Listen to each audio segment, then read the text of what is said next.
तपते मन को मेरी आत्म तृप्ति मिली। बुझ रहे दीप को जैसे दीप्ति मिली। तपते मन को मेरे आत्म तृप्ति मिली। बुझ रहे दीप को जैसे दीप्ति मिली। जब पड़ी आपकी दृष्टि हम पर प्रभु,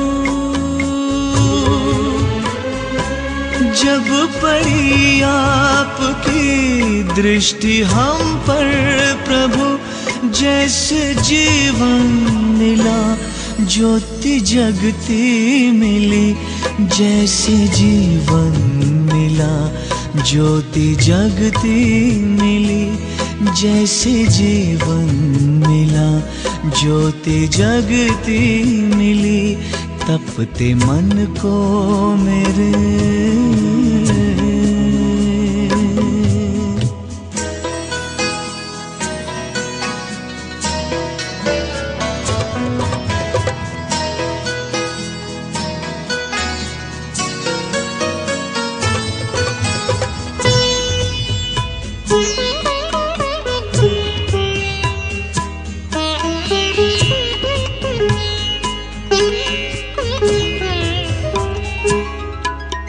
रात अंधियारी थी, राह भटकन भरी, नन्ही सी नाव थी वो भी टूटी हुई। पार करना गम को सुगम था नहीं, पतवार मेरी मुझसे छूटी हुई। पार सागर हुए, पार सागर हुए, पार सागर हुए, पार सागर हुए। ऐसी शक्ति मिली बुझ रहे दीप को जैसे दीप्ति मिली। तपते मन को मेरे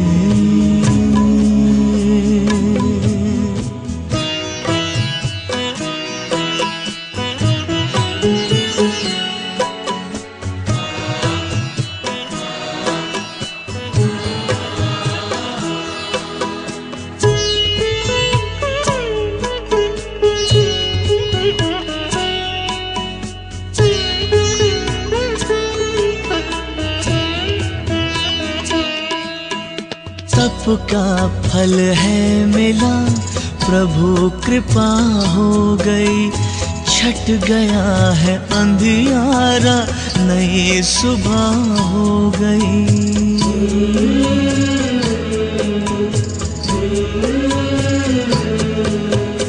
जन्मों के पुण्य मेरे आज उदय हो गए। जीवन की हर डगर उजियारी हो गई। ज्ञान चक्षु खुले, दिव्य दृष्टि मिली। ज्ञान चक्षु खुले, दिव्य दृष्टि मिली। बुझ रहे दीप को जैसे दीप्ति मिली। जब पड़ी आपकी दृष्टि हम पर प्रभु, जब पड़ी आपकी दृष्टि हम पर प्रभु, जैसे जीवन मिला ज्योति जगती मिली। जैसे जीवन मिला ज्योति जगती मिली। जैसे जीवन मिला ज्योति जगती मिली। तपते मन को मेरे आत्म तृप्ति मिली। बुझ रहे दीप को जैसे दीप्ति मिली। तपते मन को मेरे आत्म तृप्ति मिली, बुझ रहे दीप को जैसे दीप्ति मिली। तपते मन को मेरे आत्म तृप्ति मिली, बुझ रहे दीप को जैसे दीप। ओम शांति। 9 अगस्त 2024 प्यारे बाप दादा के अनमोल महावाक्य। मीठे बच्चे, यह ब्रह्मा है सतगुरु की दरबार। इस भ्रकुटी में सतगुरु विराजमान है, वही तुम बच्चों की सद्गति करते हैं। प्रश्न, बाप अपने बच्चों को किस गुलामी से छुड़ाने आए हैं? उत्तर, इस समय सभी बच्चे प्रकृति और माया के गुलाम बन गए हैं। बाप अभी इस गुलामी से छुड़ाते हैं। अभी माया और प्रकृति दोनों ही तंग करते हैं। कभी तूफान, कभी फैमन है। फिर तुम ऐसे मालिक बन जाते हो जो सारी प्रकृति तुम्हारी गुलाम रहती है। माया का वार भी नहीं होता है। ओम शांति। मीठे मीठे रूहानी बच्चे समझते हैं कि सुप्रीम बाप भी है, सुप्रीम शिक्षक भी है। वह विश्व के आदि मध्य अंत का राज समझाते हैं। फिर सुप्रीम गुरु भी है। तो यह हो गई सतगुरु की दरबार। दरबार होती है ना, गुरु की दरबार। वह है सिर्फ गुरु की, सतगुरु है नहीं। श्री श्री 108 कहलाएंगे। सतगुरु लिखा हुआ नहीं होगा। वो लोग सिर्फ गुरु ही कहते हैं। यह है सतगुरु। पहले बाप, फिर टीचर, फिर सतगुरु। सतगुरु ही सद्गति देते हैं। सतयुग त्रेता में तो फिर गुरु होते नहीं, क्योंकि सब सद्गति में है। एक सतगुरु मिलता है तो बाकी सब गुरुओं का नाम खलास हो जाता है। सुप्रीम हुआ सब गुरुओं का गुरु। जैसे पतियों का पति कहते हैं ना, सबसे ऊंच होने के कारण ऐसे कहते हैं। तुम सुप्रीम बाप के पास बैठे हो, किस लिए? बेहद का वर्षा लेने। यह है बेहद का वर्षा। बाप भी है तो शिक्षक भी है, और यह वर्षा है नई दुनिया, अमर लोक के लिए, वॉइसलेस वर्ल्ड के लिए। वॉइसलेस वर्ल्ड नई दुनिया को, विशेष वर्ल्ड पुरानी दुनिया को कहा जाता है। सतयुग को शिवालय कहा जाता है, क्योंकि शिव बाबा का स्थापन किया हुआ है। विशेष वर्ल्ड रावण की स्थापना है।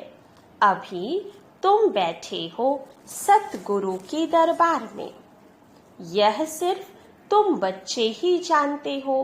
बाप भी शांति का सागर है। वह बाप जब आए तब तो शांति का वर्षा दे, रास्ता बताए। बाकी जंगल में शांति कहाँ से मिलेगी? इसलिए हार का मिसाल देते हैं। शांति तो आत्मा के गले का हार है। फिर जब रावण राज्य होता है तब अशांति होती है। उनको तो कहा जाता है सुख धाम, शांति धाम। वहाँ दुख की कोई बात नहीं। महिमा भी सदैव सतगुरु की करते हैं। गुरु की महिमा कभी भी सुनी नहीं होगी। ज्ञान का सागर वह एक ही बाप है। ऐसे कभी गुरु की महिमा सुनी है? नहीं। वह गुरु लोग जगत के पतित पावन हो नहीं सकते। वह तो एक ही निराकार बेहद के बड़े बाबा को कहा जाता है। तुम अभी संगम युग पर खड़े हो। एक तरफ है पतित पुरानी दुनिया, दूसरी तरफ है पावन नई दुनिया। पतित दुनिया में गुरु तो ढेर है। आगे तुमको इस संगम युग का पता नहीं था, अब बाप ने समझाया है। यह है पुरुषोत्तम संगम युग। इसके बाद फिर सतयुग आना है। चक्र फिरता रहता है। यह बुद्धि में याद रहना चाहिए। हम सब भाई भाई है। तो बेहद के बाप से वर्षा जरूर मिलता है। यह कोई को पता नहीं है। कितने बड़े बड़े पोजीशन वाले मनुष्य हैं, परंतु जानते तो कुछ भी नहीं। बाप कहते हैं, मैं तो तुम सबकी सदगति करता हूँ। अभी तुम सेंसिबल बने हो, पहले तो कुछ भी पता नहीं था। इन देवताओं के आगे जाकर तुम कहते थे, हम सेंसलेस हैं, हमारे में कोई गुण नहीं है, आप तरस करो। अब यह देवताओं के चित्र तरस करेंगे क्या, यह जानते ही नहीं। रहमदिल कौन है, कहते भी है, ओ गॉड फादर रहम करो।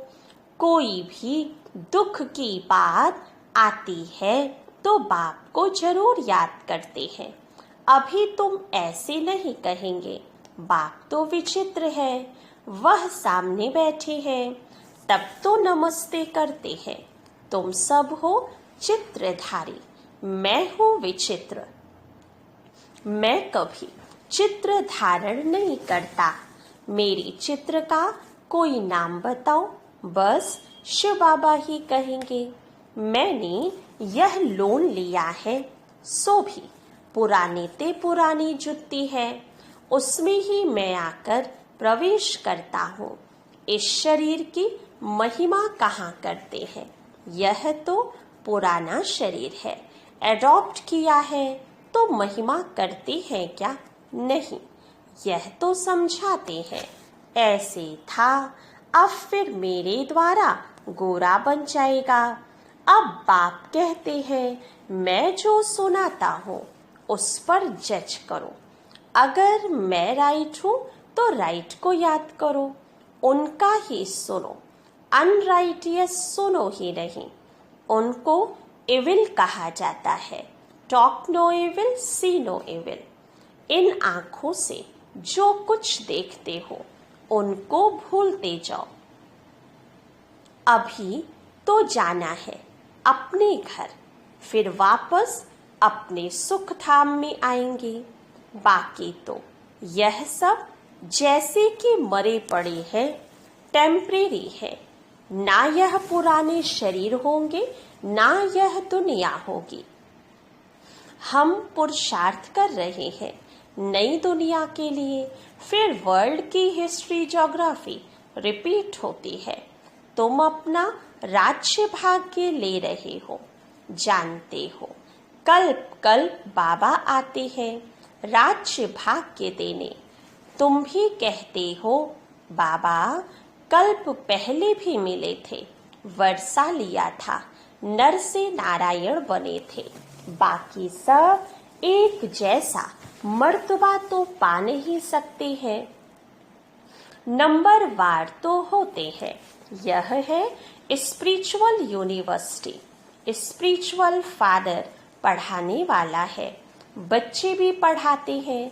कोई प्रिंसिपल का बच्चा होता है तो वह भी सर्विस में लग जाता है। स्त्री भी पढ़ाने लग जाती है। बच्चे भी अच्छी रीति पढ़े तो पढ़ा सकते हैं, परंतु वह दूसरे घर में चली जाती है। यहाँ तो कायदा नहीं है बच्चियों को नौकरी करने का। नई दुनिया में पद पाने का सारा मदार है इस पढ़ाई पर। इन बातों को दुनिया नहीं जानती। लिखा हुआ है भगवान वाच, हे बच्चों, मैं तुमको राजाओं का राजा बनाता हूँ, कोई मॉडल थोड़े बनाता हूँ। जैसे देवियों के चित्र बनाते हैं, तुम तो पढ़कर वह पद पाते हो, वह तो मिट्टी के चित्र बनाते हैं पूजा के लिए। यहाँ तो आत्मा पढ़ती है, फिर तुम संस्कार ले जाएंगे, जाकर नई दुनिया में शरीर लेंगे। दुनिया खत्म नहीं होती है, सिर्फ एज बदलती है। Golden age, silver age, copper age, iron age, 16 कला से 14 कला। दुनिया तो वही चलती रहती है, नई से पुरानी होती है। बाप तुमको राजाओं का राजा बनाते हैं इस पढ़ाई से, और कोई की भी ताकत नहीं जो ऐसा पढ़ा सके। कितना अच्छी रीति समझाते हैं, फिर पढ़ते पढ़ते माया अपना बना लेती है। फिर भी जितना जितना जो पढ़ा है उस अनुसार वह स्वर्ग में जरूर जाएंगे, कमाई जाएगी नहीं। अविनाशी ज्ञान का विनाश नहीं हो सकता, आगे चल आएंगे, जाएंगे कहाँ। एक ही हट्टी है ना, आते रहेंगे। शमशान में जब मनुष्य जाते हैं तो फिर बड़ा वैराग्य आता है, बस यह शरीर ऐसे छोड़ने का है, फिर हम पाप क्यों करें। पाप करते करते हम ऐसे मर जाएंगे, ऐसे ख्यालात आते हैं। उसको कहा जाता है शमशानी वैराग्य। समझते भी हैं, जाकर दूसरा शरीर लेंगे, परंतु ज्ञान तो नहीं है ना। यहाँ तो तुम बच्चों को समझाया जाता है, इस समय तुम खास मरने के लिए तैयारी कर रहे हो, क्योंकि यहाँ तो तुम टेम्परेरी हो। पुराना शरीर छोड़ फिर नई दुनिया में जाएंगे। बाप कहते हैं, बच्चे जितना तुम मुझे याद करेंगे उतना पाप करते जाएंगे। सहजते सहज भी है तो डिफिकल्ट भी है। बच्चे जब पुरुषार्थ करने लग पड़ते हैं तब समझते हैं माया की बड़ी युद्ध है। बाप कहते हैं सहज है, परंतु माया दीवा ही बुझा देती है। गुल बकावली की कहानी भी है ना, माया बिल्ली दीवा बुझा देती है। यहाँ सब माया के गुलाम है, फिर तुम माया को गुलाम बनाते हो। सारी प्रकृति तुम्हारी अदब में रहती है, कोई तूफान नहीं, फैमन नहीं। प्रकृति को गुलाम बनाना है। वहां कभी भी माया का वार नहीं होगा। अभी तो कितना तंग करती है। गायन है ना, मैं गुलाम तेरा, वह फिर कहते तू गुलाम मेरा। बाप कहते हैं अब मैं तुमको गुलाम पने से छुड़ाने आया हूँ। तुम मालिक बन जाएंगे, वह गुलाम बन जाएंगे, जरा भी चूचा नहीं होगी। यह भी ड्रामा में नोट है। तुम कहते हो बाबा माया बड़ा तंग करती है, सो क्यों नहीं करेगी। इसको कहा ही जाता है युद्ध का मैदान। माया को गुलाम बनाने के लिए तुम कोशिश करते हो तो माया भी पछाड़ती है, कितना तंग करती है, कितने को हराती है। कईयों को तो एकदम खा जाती है, हप करती है। भल स्वर्ग का मालिक बनते हैं, परंतु माया तो खाती रहती है। उनके जैसे पेट में पड़े हैं, सिर्फ पुछड़ी निकली है, बाकी सारा उनके अंदर है, जिसको दुबन भी कहते हैं। कितने बच्चे दुबन में पड़े हुए हैं, जरा भी याद नहीं कर सकते हैं।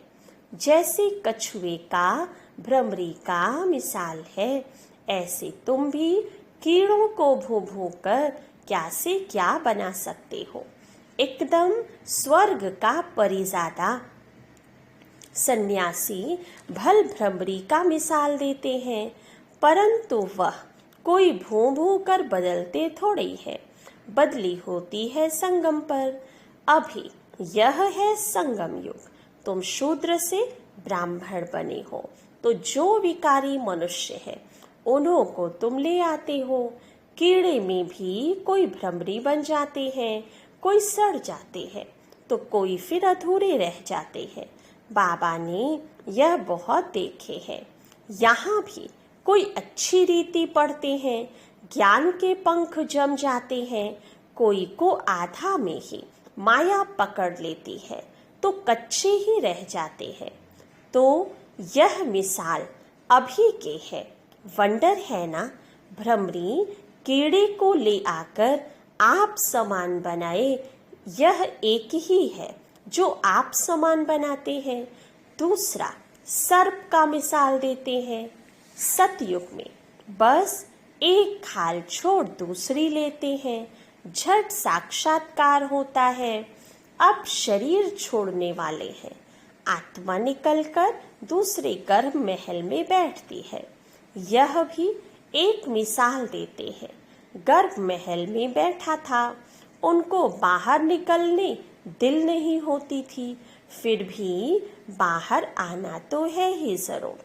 अभी तुम बच्चे हो संगम युग पर, ज्ञान से ऐसे पुरुषोत्तम बनते हो। भक्ति तो जन्म जन्मांतर की है, तो जिन्होंने जास्ती भक्ति की है वही आकर नंबरवार पुरुषार्थ अनुसार पद पाएंगे। अभी तुम्हारी बुद्धि में सारा ज्ञान है, बाकी शास्त्रों का ज्ञान कोई ज्ञान नहीं है, वह तो भक्ति है। उनसे कोई सद्गति नहीं होती है। सद्गति माना वापस घर जाना, घर में कोई जाता नहीं। बाप खुद कहते हैं मेरे साथ कोई मिलता नहीं। पढ़ाने वाला, साथ ले जाने वाला भी चाहिए ना। बाप को कितना ख्याल रहता है। 5000 वर्ष में बाप एक ही बार आकर पढ़ाते हैं। तुम घड़ी घड़ी भूल जाते हो कि हम आत्मा है। यह एकदम पक्का कर लो। हम आत्माओं को बाप पढ़ाने आए हैं। इसको कहा जाता है स्पिरिचुअल नॉलेज। सुप्रीम रूह हम रूहों को नॉलेज देते हैं। संस्कार भी आत्मा में रहते हैं। शरीर तो खत्म हो जाता है, आत्मा अविनाशी है। तो यह ब्रह्मा की भ्रकुटी है, सतगुरु का दरबार। यह इस आत्मा का भी दरबार है। फिर सतगुरु ने भी आकर इनमें प्रवेश किया है। इसको रथ भी कहते हैं, दरबार भी कहते हैं। तुम बच्चे स्वर्ग के गेट्स खोल रहे हो श्रीमत पर। जितना अच्छी रीति पढ़ेंगे उतना सतयुग में ऊंचा पद पाएंगे। तो पढ़ना चाहिए। टीचर के बच्चे तो बहुत होशियार होते हैं, परंतु कहते हैं ना, घर की गंगा का रिगार्ड नहीं। बाबा को देखा हुआ है, सारे शहर का किचड़ा गंगा में पड़ता है, फिर उनको पतित पावनी कहेंगे। मनुष्यों की बुद्धि देखो कैसी हो गई है। देवियों को सजाकर पूजा आदि कर फिर डुबो देते हैं। कई तो उस पर पांव रखकर भी डुबोते हैं। बंगाल में पहले रिवाज था, किसी का प्राण निकलने पर होता था, उसको झट गंगा पर ले जाते थे। वहां पानी में डालकर हरि बोल कर मुख में पानी डालते रहते थे। ऐसे प्राण निकाल देते थे। वंडर है, अभी तुम बच्चों की बुद्धि में चढ़ाई उतराई का पूरा ज्ञान है, नंबरवार पुरुषार्थ अनुसार। अच्छा, मीठे मीठे सिके लधे बच्चों प्रति माता पिता बाप दादा का याद प्यार और गुड मॉर्निंग। रूहानी बाप की रूहानी बच्चों को नमस्ते। रूहानी बच्चों की रूहानी बाप दादा को याद, प्यार, गुड मॉर्निंग और नमस्ते। धारणा के लिए मुख्य सार। फर्स्ट पॉइंट, बाप जो सुनाते हैं वही सुनना है और जज करना है। राइट क्या है, राइट को ही याद करना है। अनराइटियस बात को ना सुनना है, ना बोलना है, ना देखना है। सेकंड पॉइंट, पढ़ाई अच्छी रीति पढ़कर अपने को राजाओं का राजा बनाना है। इस पुराने शरीर और पुरानी दुनिया में अपने को टेम्परेरी समझना है। वरदान, एकाग्रता की शक्ति से परवश स्थिति को परिवर्तन करने वाले अधिकारी आत्मा भव। ब्राह्मण अर्थात अधिकारी आत्मा कभी किसी के परवश नहीं हो सकती, अपने कमजोर स्वभाव संस्कार के वश भी नहीं, क्योंकि स्वभाव अर्थात स्व प्रति और सर्व के प्रति आत्मिक भाव है, तो कमजोर स्वभाव के वश नहीं हो सकते। और अनादि आदि संस्कारों को स्मृति से कमजोर संस्कार भी सहज परिवर्तन हो जाते हैं। एकाग्रता की शक्ति परवश स्थिति को परिवर्तन कर मालिकपन की स्थिति की सीट पर सेट कर देती है। स्लोगन, क्रोध ज्ञानी तो आत्मा के लिए महाशत्रु है। अच्छा, ओम शांति।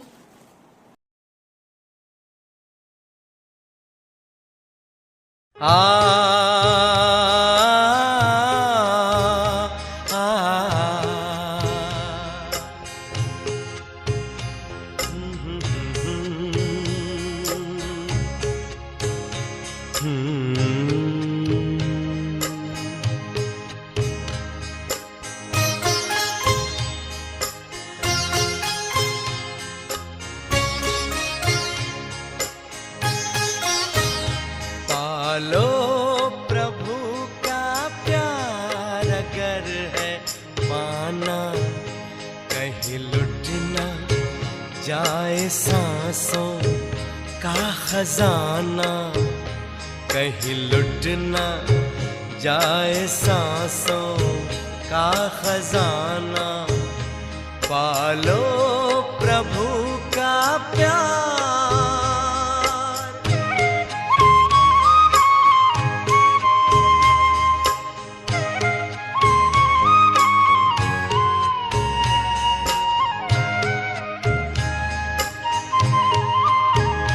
कल किसने देखा है, आज तुम ये कर लो।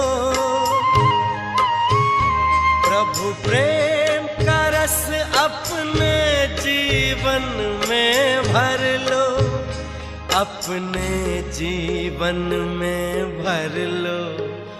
कहीं पड़ न जाए बाद में पछताना, कहीं लुट न जाए सांसों का खजाना। पालो प्रभु का प्यार।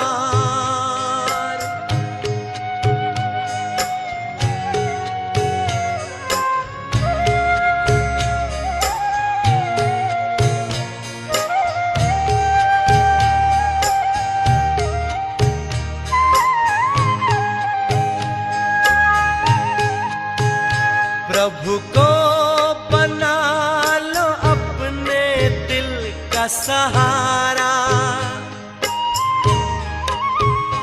देखो मौका फिर न आएगा दोबारा, फिर न आएगा दोबारा। माया में मन को व्यर्थ न उलझाना, कहीं लुट न जाए सांसों का खजाना। पालो प्रभु का प्यार।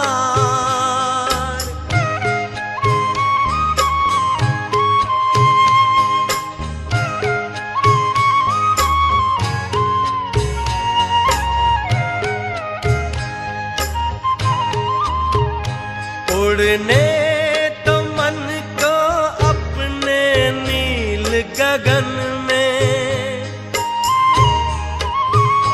प्रभु प्रेम भर लो फिर से अंतकरण में, फिर से अंतकरण में। कहीं समय का पंछी चुग ना जाए दाना, कहीं लुट ना जाए सांसों का खजाना। पालो प्रभु का प्यार अगर है पाना, कहीं लुट ना जाए सांसों का खजाना, कहीं लुट न जाए सांसों का खजाना, कहीं लुट न जाए सांसों का खजाना।